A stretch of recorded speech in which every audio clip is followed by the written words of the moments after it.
Hey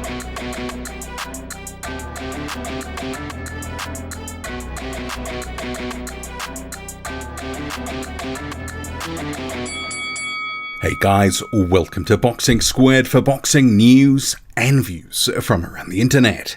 Post-fight review for Efe Ajagba vs Stephan Shaw, and Shaw is going to regret not throwing enough punches here. He ultimately was outpointed behind the jab of Efe Ajagba, the judges giving it 96-94 on all three cards. And Shaw probably lucky to get 4 rounds total because he let himself be outworked. And I think there was a key moment in the fight in about round 6 where Efe Ajagba landed a shot on Shaw on the ropes.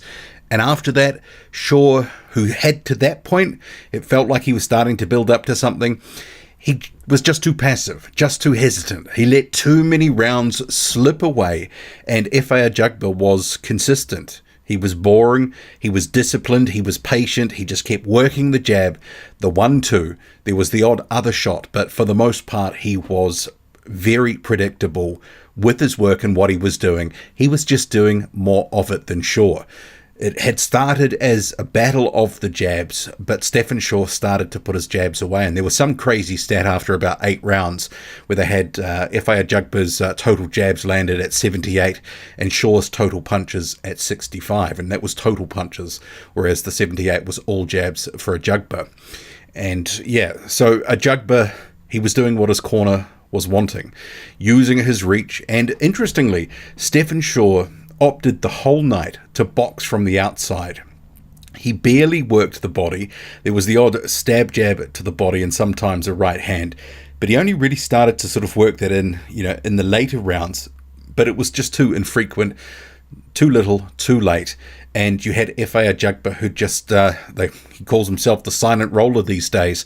He was rolling silently through the fight, just picking up rounds on the back of his activity. And when the cards were read, Stephan Shaw seemed legitimately disappointed and shocked that he hadn't got it. He seemed very confident when the fight finished and just ahead of the decision that that was his fight. But he will be kicking himself because he just didn't do enough. Rounds 8, 9, and 10, he really needed to ramp up, but he just really couldn't. And part of that, obviously, he got a taste of Ajagba's power through the fight and didn't want to take too many risks, any unnecessary risk. But ultimately, that led him to a situation where he wasn't throwing enough punches and he wasn't winning enough rounds. So you have to credit Efe Ajagba and his training team, K Karoma. This is the best win of Efe Ajagba's career, in my view. Stephan Shaw is the better technical boxer. He does have more skill, but Ajagba just used his work rate, his consistency, and was able to just hold Shaw off enough to stop him trying to make raids to the inside. There were very few of those. Shaw, at times when he was using his jab, it was pretty effective. He landed the odd good right hand, but nothing that ever really shook Ajagba up. So good win for Efe Ajagba, one of the best of, if not the best of his career. And it does reignite his career to some extent. Remember, against a better heavyweight in Frank Sanchez, who would also beat Stephan Shaw in my view, he looked somewhat outclassed and was embarrassed somewhat by Sanchez, who made him put his right hand away completely. And Ajagba didn't really have to completely rely on that weapon tonight against Stephan Shaw, but he was able to have it in reserve, and when he was landing it, he was only sort of catching Shaw sometimes when he was on the way out or cuffing. Didn't really land too many clean right hands, but it was a weapon that dissuaded Shaw. He didn't want the power, and it made him think twice about launching certain attacks, and ultimately, Efe Ajagba, he gets the win. And I mean, I think on my card, I had it 97, 93, and it could have even been 98, 92. A couple of early rounds where they were trading jabs, but 96, 94, I think basically gives Shaw all the rounds you could possibly make to get him those 4 rounds. I don't see 6 rounds, and I don't really see, from Shaw's perspective, how he thought he could have won the fight. Wasn't doing enough. And this was a huge opportunity for Shaw. He said that he was going to go in there, take the opportunity, and basically try to stop Efe Ajagba. Did very little of that. Was too passive, and that was his problem. It was a squandered opportunity because the fight was there for the taking. But I think We have to also say with Ajagba, I think there are some improvements. After some elbow surgery, he said, look, I'm going to look a little bit better. I do think he looked a little bit more fluid than he normally does, but still very little head movement. He's a bit stiff and upright sometimes.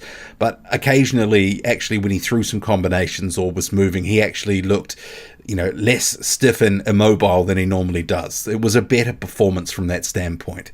But Shaw was guilty of, especially rounds, I think it was 7 or 8 or 9, just looking for the counter and not doing too much else. Sometimes he wouldn't be throwing any punches at all. He would just be posturing, and Efe Ajagba was the one marching forward, pressuring him, throwing a consistent jab, and it was enough. So Shaw's got to be kicking himself, especially when he watches this fight back, because this was his opportunity.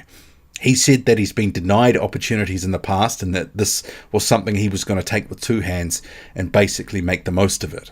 And he didn't. So for him, I'm disappointed for him because we know he's got talent. He's a decent boxer with okay power. As I've said previously, he's very workmanlike, straight up and down, no special effects, but he can be effective.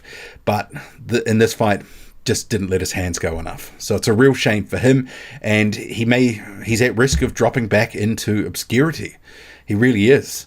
I mean, then again, you could also say Johnny Rice from the other fight, who almost got robbed against Guido Vianello. I'll cover that in another video. He's fought, Shaw and Rice have fought before. Maybe it's time for a rematch. I wouldn't mind seeing that. There was some talk after the fight. He was asked by the announcer, Efe Ajagba, would he be willing to face Jared Anderson? But that was something that was turned down. They are in the same camp, and his trainer, Kei Kuroma, basically shut that down on the spot. So where to from here for Efe Ajagba? Well, it's a win. It's a boost for his profile. It wasn't the most exciting fight. There were boos in the crowd and people weren't necessarily happy with the action. I saw online on social media people were saying, look, I'm almost falling asleep. It was a very tactical affair, a low volume fight where he was doing more than the other guy. So he can move on to some better fights and some good paydays. I need to see more, but I still think he sort of fits into that. He's got a position in the heavyweight division where he's going to be a decent level gatekeeper. He's going to stop some guys, beat some guys, but ultimately when he gets against those guys who are in that sort of top 15 to top 20 range, he probably will get beaten. But for him, good performance. Shaw, underwhelmed. What do you make of it all? Drop a comment loud and often. Hit like, hit subscribe, follow me on Twitter. Boxing_squared. I'm out.